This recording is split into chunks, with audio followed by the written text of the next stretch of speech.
finance. Thanks very much, Sue. A groundbreaking development is taking place in Dubbo in Western New South Wales, which could potentially offer a solution to the housing crisis gripping the regions. A giant 3D printer is in town and construction is underway on a new toilet block in a local park. Matthew Dickerson is the mayor. He joins me now from Dubbo. Matthew Dickerson, thank you so much for your time. Where did this idea to use the 3D printer come from? I know it doesn't sound that exciting, does it, Karina, when you talk about a 3D printed toilet block, but it's actually trying to address a major problem we have. And that problem is that we've got lots of people that want to come to Dubbo. And so as a council, we've been talking about this problem because it sounds like a good problem to have, but when people want to come to Dubbo, they need somewhere to live. And we just simply don't have enough housing for all these people to live. So we were talking about this last year. We were talking about some release of some land. And one of our councillors, Matt Wright, actually came up with the idea of looking at 3D printing for some housing, having looked at it overseas. We've seen it in America, we've seen it in Holland, for example. So there are places around the world. We thought, well, why not here in Australia? So for our next residential release of land, we plan for 4 of those blocks to be dedicated just for a 3D printed house. But I can imagine you might not want to move into a house that's brand new, 3D printed, you don't know about it, it's all a bit new. So when the opportunity came up with this particular toilet block, we thought, well, this is a good thing to actually run a trial on and demonstrate to our community what 3D printing is all about. This toilet block was due for replacement anyway. It was about 50 years old and it had come to the end of its useful life.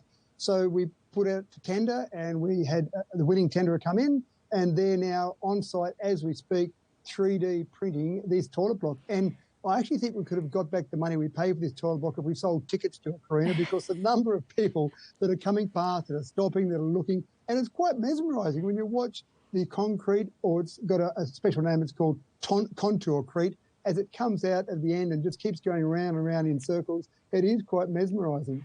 Yeah, I think we were just seeing some of the vision of it earlier. You said a lot of locals are curious and want to watch the process. How is it progressing?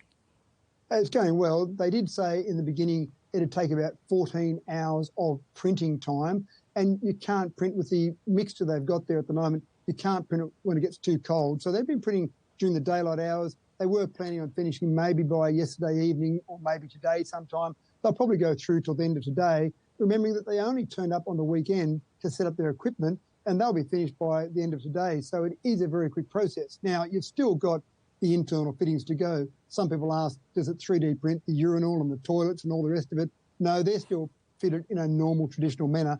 This is the external and internal walls that are 3D printed. So basically it's replacing bricklayers and that process of laying bricks or putting up some prefab concrete. So given this is such new technology in constructing public buildings, are there extra checks that this project will need to go through before it's ready for use at, I think, the end of next month? One of the things that was really interesting was when we resolved last year to go ahead and reserve 4 blocks of land for 3D printed housing, when we talked to our planning department, they said, well, we haven't actually got the rules in place in New South Wales to be able to actually say that, yes, this is a conforming DA with a 3D printed process. So we actually had to go out with our staff and make sure that we could actually have something that would be a complying DA. One of the things that was really interesting was when we did that last year and we resolved to put aside 4 blocks of land, we had 8 different companies from around the world, some in Australia, some out of Australia, who contacted us and said that they wanted to come along and start 3D printing the houses straight away. And we had to explain that we're still going through some of the checks and balances. Again, when we put this out to tender, we had lots of organisations come forward with that tender process. And again, we had to make sure, our planning staff had to make sure that we could actually say that, yes, this was a complying development. Obviously, we've done that and we're satisfied that that's all going to be okay. But the proof will be in the pudding. Once it's constructed and people are using it, that's when people will say, yes, this has been a success. So another example of regulation not quite having caught up with technology. So you've talked about the prospects of using this to build homes in Dubbo to attract new residents. I guess there is a housing crisis around the country. Yeah, you're exactly right. And we're not so much doing it to attract new residents. We need this to be able to house the people that are already coming here. As I said, it's a great problem to have. I'd much rather this problem than the opposite problem where no one wants to come to Dubbo.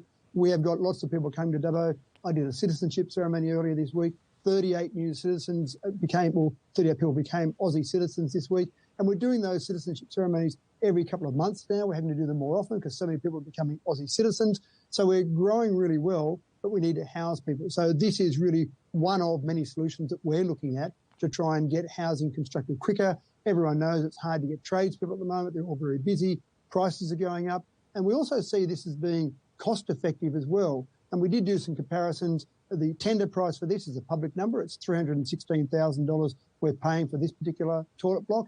And we looked at another couple of toilet blocks we've done over the last 5 years, and we paid similar money. One we did for $310,000. That was 5 years ago, but prices have gone up. Another one we paid $495,000 for 2 years ago. But what we're getting in this toilet block is actually more. So more cubicles, more urinals than those other two toilet blocks I mentioned. So it's good value for money. It's fast to put up. And when we get to the stage of housing being constructed, we estimate it'll probably reduce the cost of a house by maybe 25%. Okay, it's very exciting indeed. Matthew Dickerson, thanks so much for talking us through it. My pleasure, Karina. Well, it's just a week until the FIFA Women's World